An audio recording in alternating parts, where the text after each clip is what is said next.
What's have a going football on? tonight. Sad we love you. We was sitting over there teaching. You want to come and teach over here? Look in the comment section. Go show him some love. This comment section going wild. They're saying, "Hey Sam, What's how many you going on? got on What's your going on, side?" Shui? Um, I don't know. I just got up maybe like about close to 50 or something like that. What's going on? Okay, cool. If you don't follow Sav is Big Bro from Nigeria that teaches and educates us on all geopolitical ways. He's called the geopolitical hawk on this app. We've got about 260 on this side, so we want to make sure that everybody's on the same page. I go to get read to filth by Sav when it comes to America because sometimes our perspective is too idolized on our independence, I'll say. But there is a lot going on in a situation. Thank you for following him. I appreciate y'all. But I'll show you a little bit of what he got right now. I'll show you a little bit. Watch this. Sav, What's going on? with the tariffs that are currently coming out, and Iran and the United States of America and Israel pumping shit, how do you believe it's going to impede and infringe on the Americans in the next month? Well, I think your economy is going to take the hit from that. Look, I'm not the best when it comes to economics, but I can tell you something. If the U.S. follows through on the threats on Brazil, which they're arguing they are going to put 50% tariff because of the recent activities, whether it's because of BRICS or even because of ego, because President Trump was not just making the argument about BRICS. He was talking about his friend Jair Bolsonaro. I think you and I had these conversations before. So Jair Bolsonaro was a former president that came in after Tema. And this was around, I don't know, maybe around 2016 or thereabout when Dilma Rousseff was kicked out as a result of what they call the car wash scandal, relating to Petrobras, which is the energy company in Brazil. There was a big scandal that pushed out the former president Dilma Rousseff and then put Lula da Silva in prison. Then Temer served for a transitional period before Bolsonaro came to power. So Bolsonaro have a lot in common with Trump in terms of the ideology, but that is not the case. I'm saying that Trump is doing that to Brazil, which is one of your biggest trading partner, and they want to put secondary tariff on Russia, on countries trading with Russia. He said this, I think, yesterday or the day before yesterday during his meeting with the NATO Secretary General Mark Rutte, giving the Russians 50 days to tidy up, and that if they don't, that America will flood Ukraine with arms and then put 100% tariff. In fact, the Europeans are calling for 500% tariff on countries that are third countries that are trading with Russia, like India, some European countries, and even China. So if that happens, well, the Chinese are not afraid of you guys. Clearly, they are not. They don't give a shit. They say if you do to us, we can do to you, and whether it's trade war or real war. So China Okay, is not. fair, Yeah. fair. So Okay, I I mean, want to try. so the I economic want to try. blowback is going to be on the citizens of the United States I want to and try people around something the with you world. on this live. I got to try something, and I want you to try it on your live later without the debate. You said so much so fast that people in my comment section said we were taking notes, but the dude is so educated. Can you ask him just to repeat a couple things? So you don't have to repeat any of it. I want you to try to, when you know big names, ask your people in the comment section to put it in the comment section, and do it for mine as well. They're going to go to you and immediately follow. But you're bringing up my numbers, so I just want them to be able to make sure that they know what you're saying. If everybody agrees with that, go ahead and put Sav in the comment section, SAV. But that's the only thing, and I'll give you an example with it. So the United States of America, a couple of weeks ago, she struck Iran. We struck Iran in 3 different areas. With that being said, Iran has not there goes my comment section. That's all Savs. I should probably take a screenshot. Hold on. Send that to you real quick. Yo, got it. Somebody says Sav for life. So in that situation, do you believe that the United States of America is trying to force a war in the Mediterranean or the Caspian? I think it's a completely different story. But before I answer that question, I want to draw your attention to something. The U.S. over the past days have been evacuating some of their personnel in Azerbaijan. I didn't know America had presence in Azerbaijan. Very, very interesting. Because you're referring to the area around the Caspian Sea. The reports that came out is that the Russians are worried that America would use that region to destabilize the South Caucasus, or what they call the South Caucasus, because that is where Russia's energy infrastructure and everything is. In the south of Russia, in places like Dagestan, Chechnya, and even places like Ingushetia, Abkhazia. These are places in the south Russia close to Georgia, which is an independent country. The capital is Tbilisi. And then you have Hmm. Armenia in that area. Then you have Hmm. Azerbaijan. Then across the Caspian Sea, you have countries like Kazakhstan. And those countries were formerly Soviet countries. So they are well within Russia's sphere of influence. And they have a lot of resources, particularly hydrocarbons. And even uranium and other rare earth minerals that they have. So the U.S. is trying to find a way to find a way, a foothold in that region. In a war with Iran, like some people were predicting, would have made it easier for America. You can look at it in two ways. It's either America goes into Iran and fails catastrophically and runs away, or they can use that as an access to Central Asia. Um, yeah, to say that I don't really know whether the U.S. is interested in, starting up another big war in the Caspian or in the Mediterranean. They have a lot on their hands already. We are hearing reports that the Chinese are doing military drills to go to Taiwan. That is imminent. I have no idea.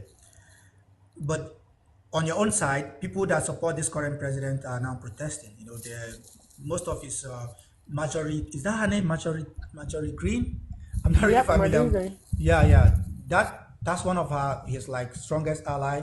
They're saying, well, this is not what we voted for. Now America wants to get involved directly against Russia. Is this something that you guys are paying attention to in America, or is it just calling a bluff? The United States congressmen are preparing us for war with Russia and China by 2027. But I'm referring to The I'm referring to the Ukraine. Oh, I'm sorry. And I'm sorry. I thought that's what you were referring to. Can you repeat your question about Ukraine, big bro? Is the United States of America willing to put boots on the ground in Ukraine No, to fight against Russia? no. We barely were trying to send them ammunition because we reported a week ago that we were short on our missiles, that we were sending our Patriot missile systems, and that program has been depleted because of Ukraine. And I'm not saying it's right. I'm not saying it's just that we're going in that area, but according to Pete Hesketh, as well as JD Vance, that's the reason why we paused supplies for 2 weeks. But apparently Donald Trump wasn't aware of it.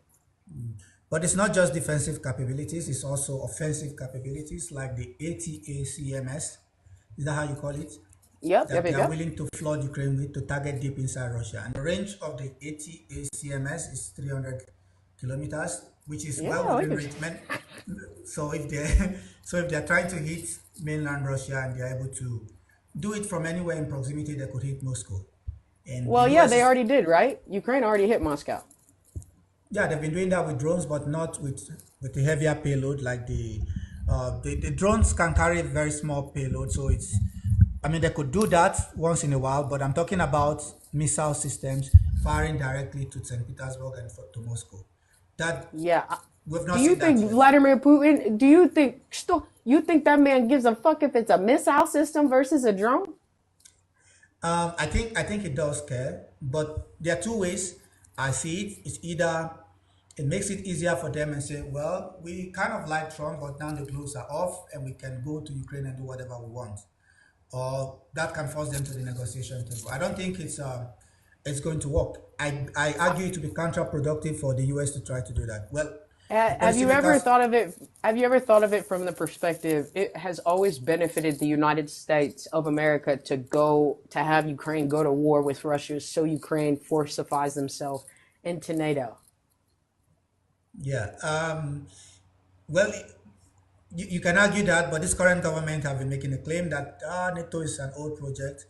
You guys should Hey, pay more. well, the presidential administration has, Congress hasn't. In fact, Congress pushed Donald Trump away from pulling us out of NATO. But Donald Trump, in both of his terms, said that he was going to pull us out of NATO and just dropped it as soon as he came about. But if we look at the annexation of Crimea in 2014 under Obama and Joe Biden, these are the same actions that were taking place before. We set up a whole rotation outside of Warsaw, Poland in 2015, and then propagated one in 2017 on a 9-month rotation to teach Ukrainians how to fight.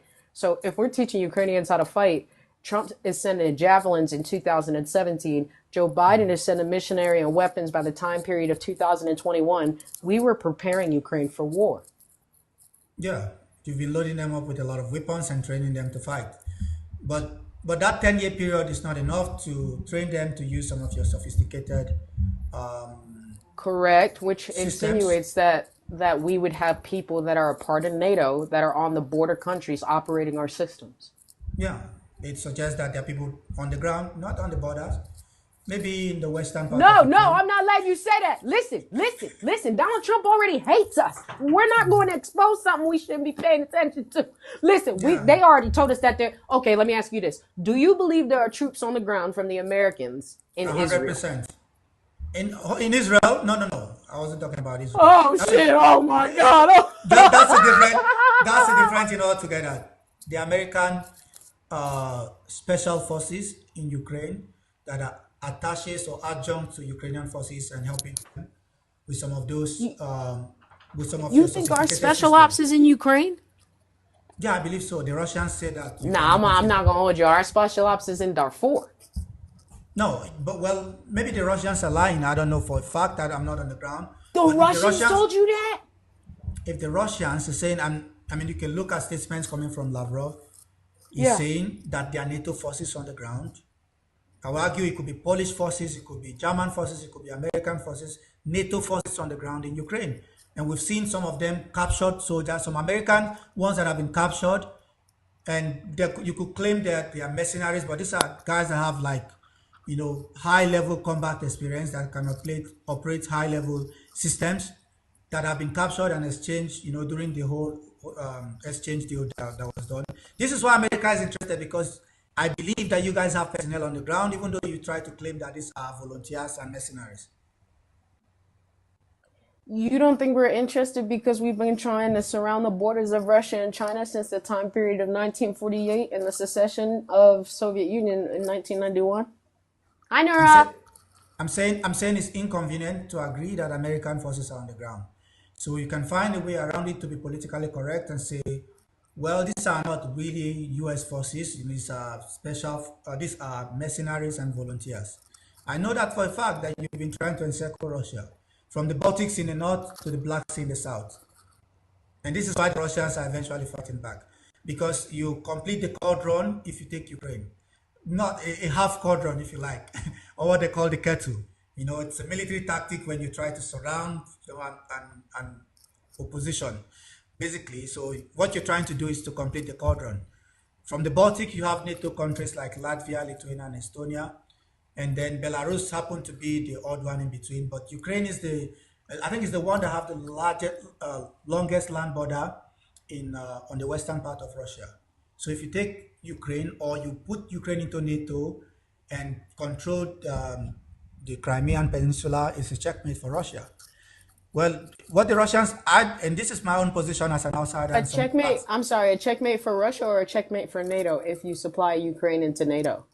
If Ukraine joins NATO and the Russians do nothing about it, and you control both the Black Sea and you control both the Black Sea and the Baltic Sea, it's a checkmate for Russia. That's what I mean. It means NATO won or NATO has an edge.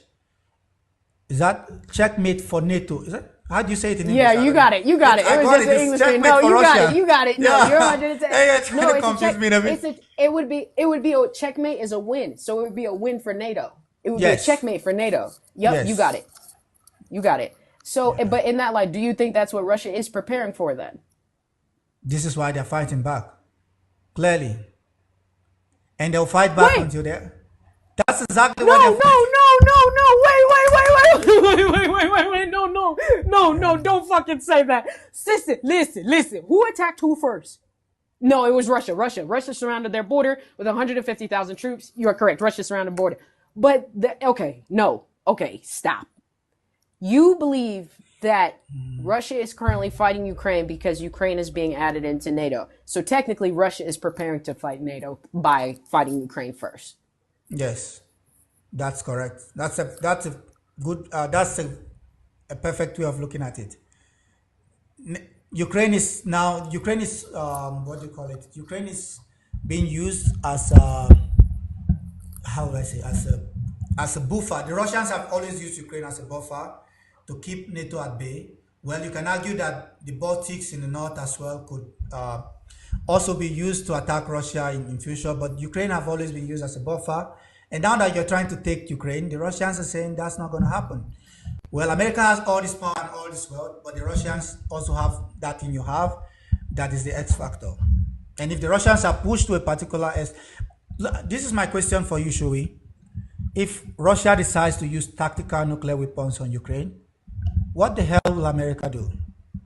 Tell We're me. going to strike. We're going to hit Moscow. Yeah, you better take them out completely if you do that.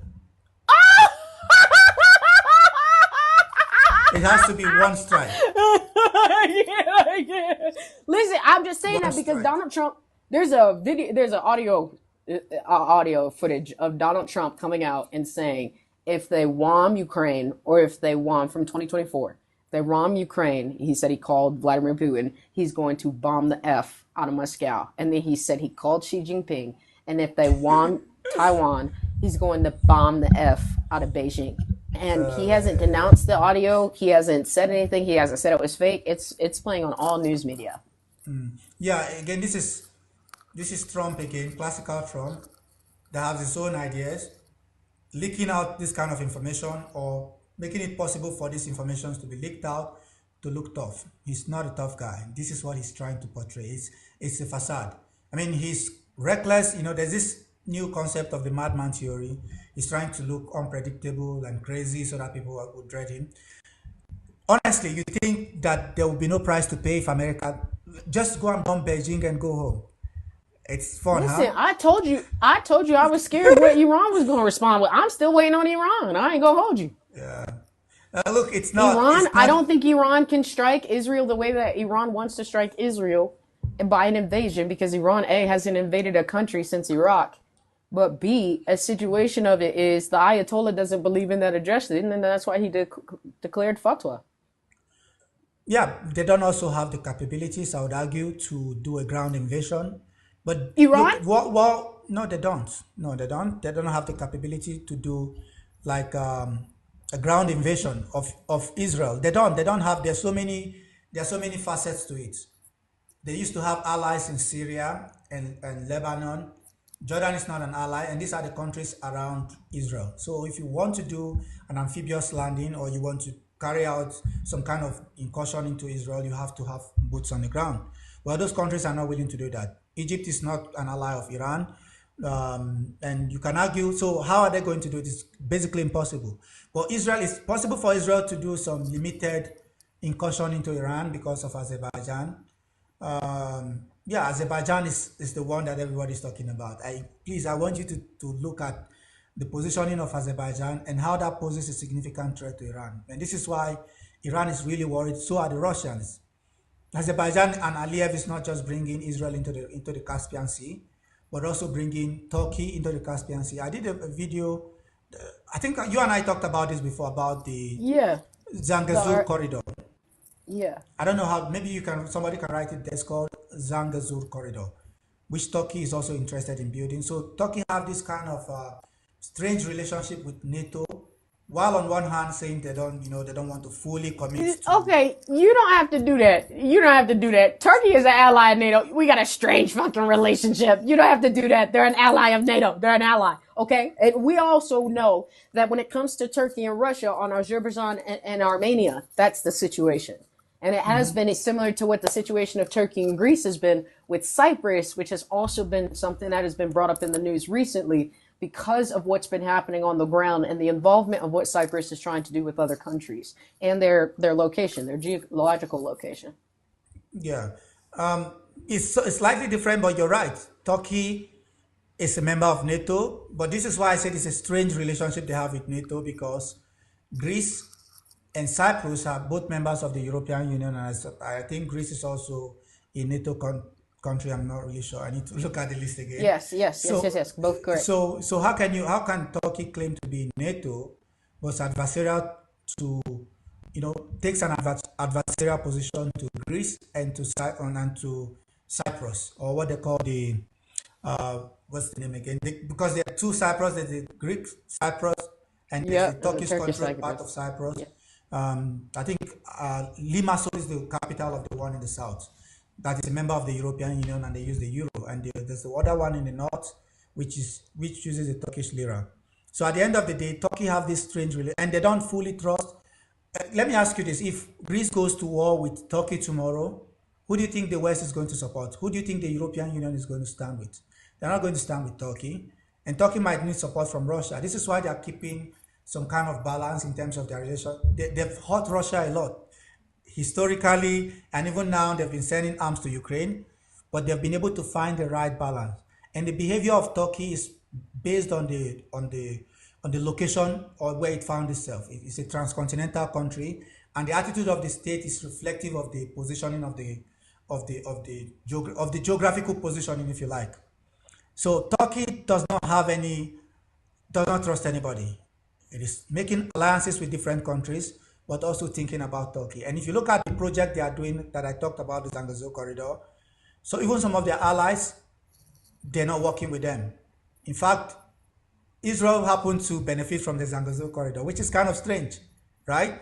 Because those gas and oil that is coming from Azerbaijan is going to Israel as well, is going to Turkey, and so Turkey wants to position itself not as a major energy supplier, but it's how do you say this, as a chain of supply. It wants to position itself in terms of the chain of supply or the line of supply, because gas is coming from Azerbaijan, and the war in Syria as well. This is why Turkey also got involved, because Qatar wants to build energy infrastructure all the way to Europe to replace Russia, or to supply Europe with gas to fill in the void left by the Russians. Of course, the Russians are still pumping Europe with energy, even though but at a high cost, because they have to sell to Turkey and Turkey sells to the Europeans. So Qatar also wants to build those pipelines through Syria and Turkey. So Turkey wants to position itself in that way. And again, it's the geographical positioning of Turkey that puts it in that advantageous position, but it's also very dangerous because everybody wants Turkey. And today, there was another strike on Asweda in Syria. And when Bibi visited Washington, D.C. about a week ago or thereabout, he specifically told the President of America, Donald Trump, that the problem now is no longer Iran in that area, but Turkey. That Turkey is building military bases and putting up military infrastructure in Syria. So you guys should watch out. The next war will be with Turkey. So Israel is always complaining and always demanding one thing or another from the United States. And you guys are the benefactor. You are the big daddy. Keep giving them all the money. So you think we're about to pull a Germany and attack our allies? What do you think America would do when Israel targets mainland Turkey? It's not about America at that point. Europe has to respond on the behalf of Article 5 of NATO, which it's not going to happen. I mean, if you think about just historically wise, who was World War I and World War II between? It was between European nations, the League of Nations. They fought each other. So these kind of alliances are just set up to target countries that have no friend, that are weak, and they pray. Turkey goes to war with Israel, NATO is not going to get involved.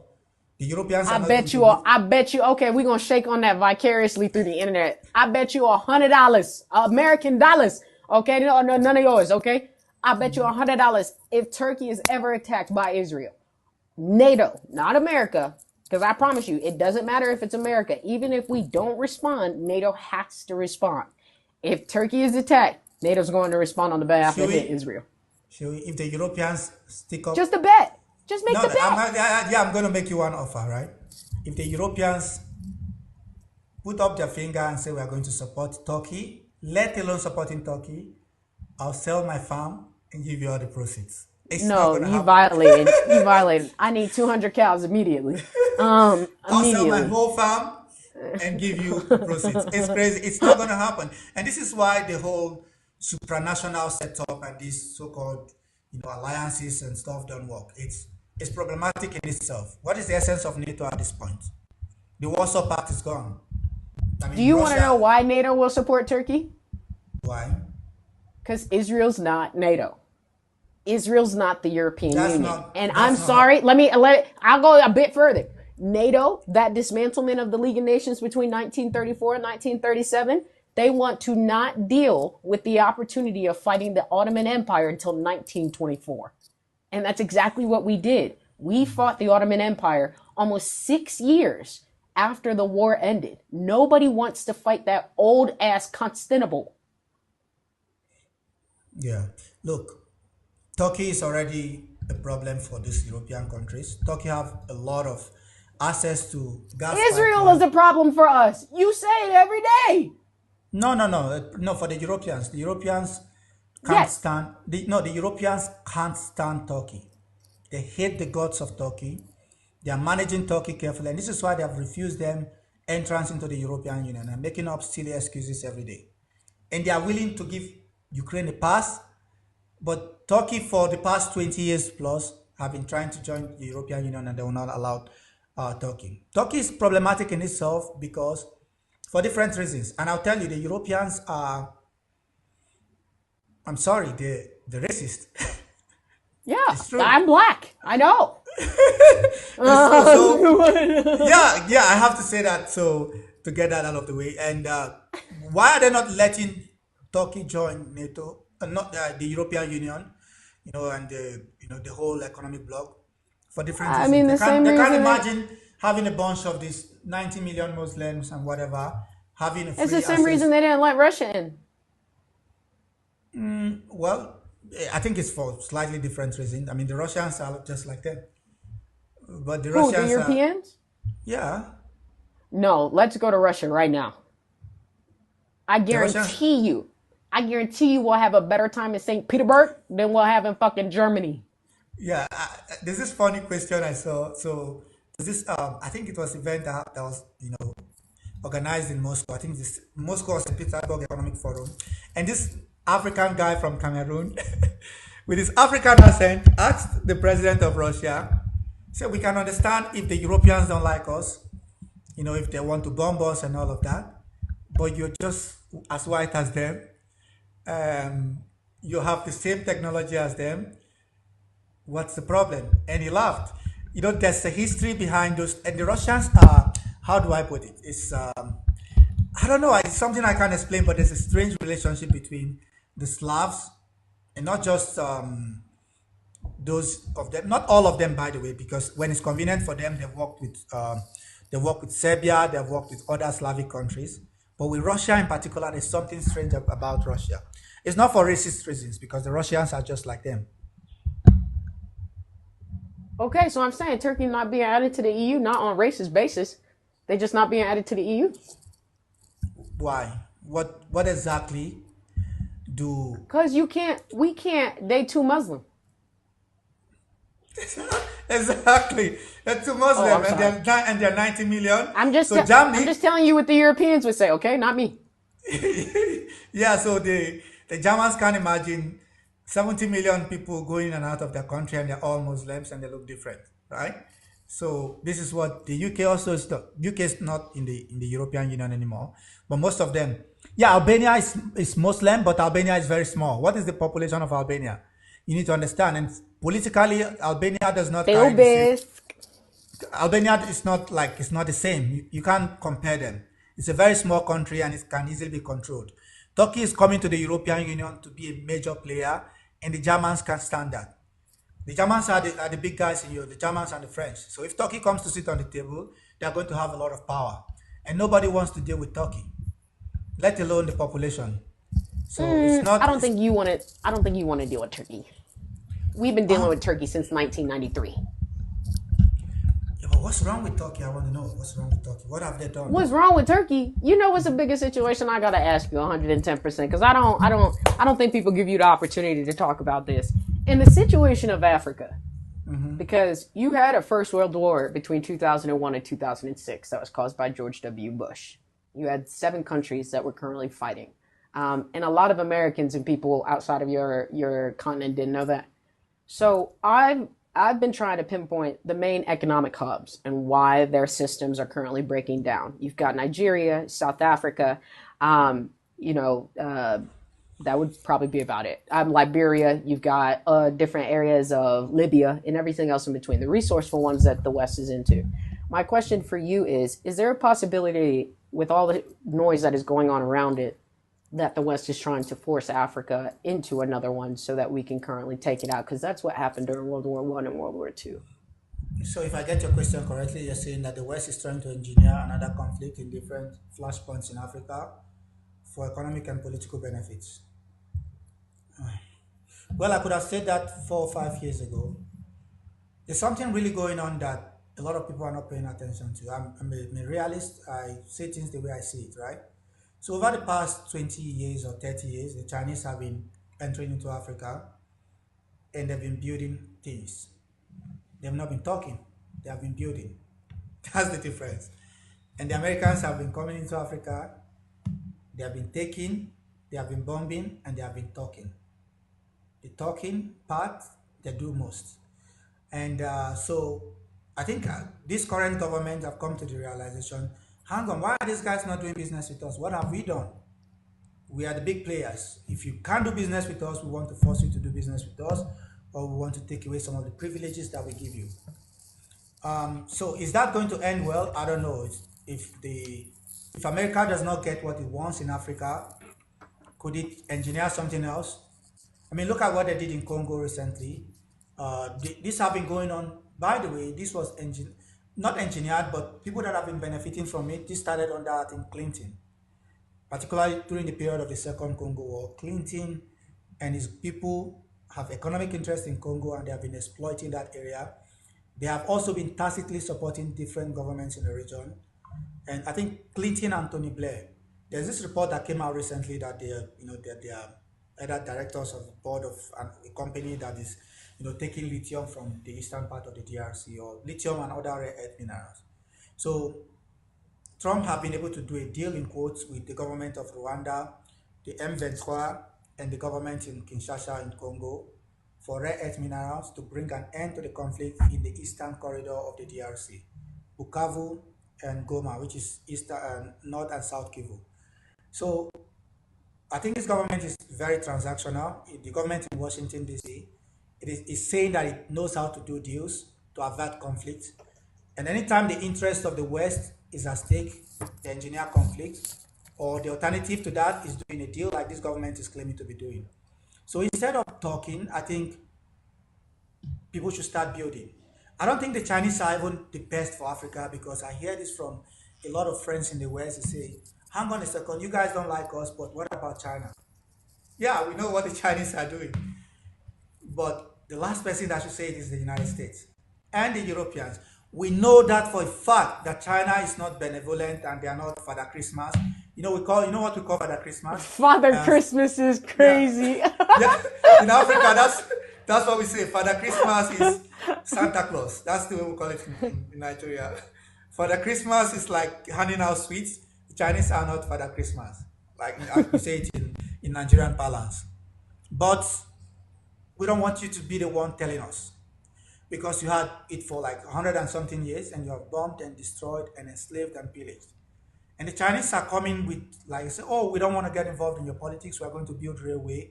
But the railway they are building is also for their own interest, because they want to have a line of supply for resources out of Africa and for exports into Africa.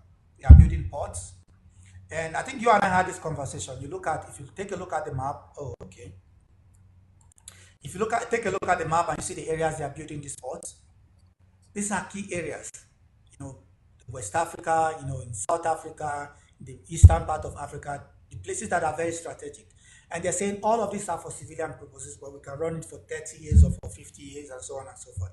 That is very dangerous, because they can decide tomorrow to convert it to military bases without any real repercussion and just talk to this government.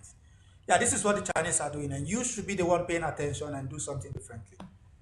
Instead of talking, I mean, with this government, again, I will go back to this government. I'm not in the US. I'm not in the US. I don't know your politics there, but I know that this government is being deliberately transactional. And sometimes they do it by bullying, sometimes they do it by offering some kind of incentive. But for the past 20 years of my life, I can almost predict any American vice president, state secretary. Once they come to Africa, I know exactly what they're going to say. I write them down. We want to promote democracy. We want to promote enhanced institutions of the state. They want to talk about rights for minorities. And so all this, just platitudes, talk. It's all the same thing. It's about democracy and human rights and universal values and freedom. Look, it's all extreme liberal values, which is okay. I'm not against democracy and and the role of non-governmental organizations and so on and so forth that they're trying to promote in Africa. But enough is enough with the talking. It's time for action. And when you don't do that, and the Chinese are coming to do that, we are going to go with them. By the way, there's this You report that came wanted out. us out. You wanted us. Nigeria banned white models. You wanted us out. You wanted. Listen, I can't even. What? Nigeria is the most pro-Western country in the whole of West Africa. I don't know how. How the fuck did they get by currently banning white people from modeling? That's Oh some my gangsta God. ass shit right there. Nigeria said, Dalu, coming back straight to Falani, Hausa, Yarola, Igbo. Hey, Yo, but our entertainment industry, yes, so. is one of the biggest in the world. So why do Hey we y'all, need low key, to? don't let me lose the salve, okay? There's a personal reason why, okay? Don't let me lose. I'll tell you why after. I love you. I love you. Don't let me lose the salve. Hey, let's go, I've guys. never matched before. No, don't cheer on your team now. Don't do that. My team, Hey, hey, I they're want not used to this. We don't do this. thank you We so don't. much. I love you, Heather. We don't do this, okay? So just don't let me lose the salve, okay? Yeah, He really don't like I Americans. need. No, I don't hate Americans. I just don't want your troops in Africa. I mean, if you have your boots on the ground, well, that's Oh, not cool. Oh, I okay. love you, Love Light. Thank you so Yeah, much, guys. Sav, this personal, okay? 110%. No, thank you so much, my family. You know, 110%. I don't ask for gifts or duties, but I specifically got to beat Sav's ass in this, okay? Hey, He beats guys, me let's every go. day in a It's debate, okay? He lets it's people Africa, he lets people say anything they want to him. It's a violation of my integrity. Thank you, Unique. guys. I love you. Hey, let's go, guys. No, your It's guys are not Africa here. My versus the guys are here. United States. Africa Oh, versus the United States. you gonna try to turn this into America. You gonna try to turn it into America situation. Let's Let's go, not. Let's guys. not. Don't bring out my It's competitive side. Thank It you, ain't Ash. never been here. Don't no. Who are my people? Thank you, Unique. I love you, Joe. Like we taking it out. I don't know what you thought you was doing today. I just had to make sure we got it. We got it. Thank you, Okay. Lena. I love Thank you, you, Jade. Doc. We don't need all your coins. You can just send Ash, one. thank you. If he wins, that's okay. But you know, I was just asking from fam, so I appreciate you. Thank you, Q. I appreciate you. Anyways, even though you hate America, what benefits has Americans done for Africa? Any? I mean, a lot of African countries have copied your model, your style of government. If that makes any sense. Nigeria is one of them. It's copy paste federal democratic capitalist model that we've copied. I don't think it's a good thing. I think we should find a way to adopt our own model. What else have we? Technological transfer, yeah. We're using your satellite system, the GPS. We're using a lot of stuff invented in America, uh, and your technology, including the SWIFT system that you co-developed with the Europeans for banking. But you That's wouldn't what say we're that's a using. good thing, right? Because you've got the same I would technology. argue, You don't I would have to argue it's use a good, ours. I would argue it's a good thing, but when you monopolize it, it's not a good thing. When you use it as a tool to whip us as well, we should be seeking other alternatives. And this is why Okay, we're looking sorry. at I breaks. gotta thank you. Better go ahead. Go ahead and thank your people at the top. Thank you so much, guys. You Thank you, guys are Love awesome. Light. Thank you, Humor Mike. Thank you, Heather. Thank you, Sarah. Thank you, JD Dub. And thank you, Thanks for the Starlight. names. We not doing that again. That was personal. I promise. Nope, I wouldn't ask you ever Uh, again. This was personal. yeah. Thanks, Sav. Thank you so much, guys. I appreciate all of you. Um, you Thank you, guys are the Joey. best. Yeah, So I let Shui is the only American that I let win. Okay, you let I me don't win? hate. I mean, Bet, yeah. bet. No, oh, bet, bitch. Bet. Hey, listen to me right now. Bet. When these people come out of work tonight and they decide to come on this live, I'm gonna make sure I currently request you, and we're gonna make sure the hillbillies are in here. You got the fucking nerve. Okay, I promise you All right, that. let's do one more. No. I Hey, I plead the let you win fifth. again. No, You're the only. no. You're not gonna tap my people out. They just got here. You're not gonna tap Hey, them this out. one. No, Saf. No, you lost, Saf. You lost for 4 minutes straight. It's fine. It's fine. He said it's fine. I love him so much. Stop. He takes care of me, okay? Okay, in the light of that, because that's when we argue that yes, it's beneficial as it switches over to it and it makes it No, I don't think there's any benefits, actually. You sit here and say that we have satellite systems. You got load shedding in 17 of your countries. I Yeah. thought load shedding was a situation that was just specific to South Africa. You have load shedding in 17 countries. You know what So we you say can't here? even, yeah. We say like, so we call it Nigerian. It used to be Nigerian electricity with whatever. It's called NEPA. That's what we call it. So NEPA. we say yeah, we call it NEPA. NEPA. You need to check that out. It's crazy. So we have a lot of power outages in the whole of Africa. By the way, it's not just in South Africa. But it's better in places like even some of the small countries in the Sahel. Nigeria and South Africa is worse because they have big populations and the systems that were created is obsolete. It needs complete overhaul. And Right, who's but those willing? systems were created by who? I think it goes back to period of colonialism and shortly after that because they were created in specific urban areas without putting into cognizance or projecting the growth in terms of population and also development in other areas. And the systems we are using, to generate power it's not really the best. It's not sustainable, and it's not effective. Is it effective or efficient? So the Both. nuclear power is the best, because the residue is less, and it's very robust. And this is why Egypt is trying to build one with Russia, which will be the biggest in Africa. Egypt is trying to build one. I think Ethiopia is also thinking of other ones. And by the way, the people they are giving these contracts to build are Chinese companies and Russian companies. The West is completely left out. So power is definitely a problem in Africa, and I see it firsthand in Nigeria. So a lot of people, those of them that are able to afford, just getting solar panels to alternate for the load shedding. Do you believe that the economic downfall that's about to take place in the next couple of weeks to a month from the West is going to impede and infringe on South American and African nations? Absolutely, absolutely, because our economies are directly linked to the economy through uh, energy sales. The energy market. Sorry, it's the world economy is somehow interconnected, if you like. So whatever happens in America would have and to have an adverse effect on our own economies, which are way smaller. And so that would be a worse effect than what would happen to the West, correct? It would be worse than what will happen to the West because there's more wealth in the West, and you guys can sustain the shock that will come from anything that happens. And is this like self-inflicted? I'll say. Why are we predicting that something bad will happen? Because the U.S. is ramping up this tariff war. Is this a way out? If they put 500% tariff on China, for instance, and China does exactly the same. So this is a complete decoupling, complete stop on trade on both sides. And what does that lead us to? Remember, First World War, economic depression, Second World War, economic problems. Every time there's an economic um, problem affecting some of the major economies, either in Europe and beyond, war is almost inevitable. And this is what I'm also predicting. Although Trump is telling his base, that he's not interested in getting involved in these forever wars abroad, but he's doing exactly the same thing that other governments have done. Is it just about the leadership or is it about the system? The system.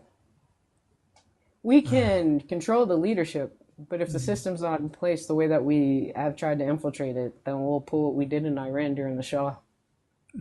And the people are not willing to force a change in the system because you guys you have a lot more wealth over there to some extent, and nobody's willing to sacrifice all of that for pain because you see what is happening in other parts of the world and you don't want to be put in that position. So you Okay. stick with the status quo. Do you think that China and Russia will attack first? No. Who have China attacked in the past 200 years? Japan. China, no, Japan attacked Manchuria. Yeah, China, but before Manchuria of the 1930s, they were going back and forth with the invasion of Japan. no, China never attacked anybody. I mean, you can refer to the interwar period where there were different factions fighting for power within China, down to the days of Sun Yat-sen. I think it was 19 in the early 1900s or thereabout. But China never attacked another. In fact, China have had this unique problem, which is it has a lot of, it has porous borders. So it's more interest. The interest of China always have been to protect their own border, and this is why they built. If you look at the history of the Great Walls, this is why they built it, to stop invaders from coming in.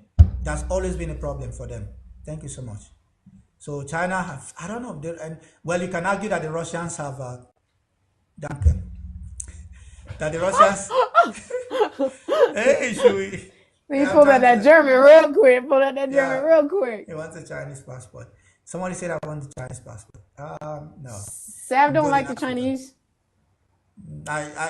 You know, Mishu, I've never claimed I wanted to live outside Africa. I love it here. You do. It's the But most beautiful place I've ever been. But in that sense, okay, so hypothetically, because we do know during World War I and World War II, we had Western nations move into different countries, correct? And during the time period of the dismantlement of the Soviet Union. yeah, you mean Western nations moving into other places for what reason?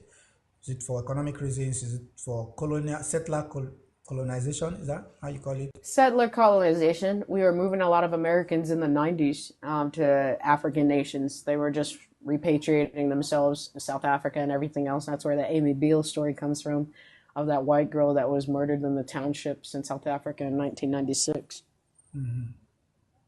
Yeah, and you know the other one, which is it Liberia or Sierra Leone, where a lot of and these are Africans, by the way, that they took, and they brought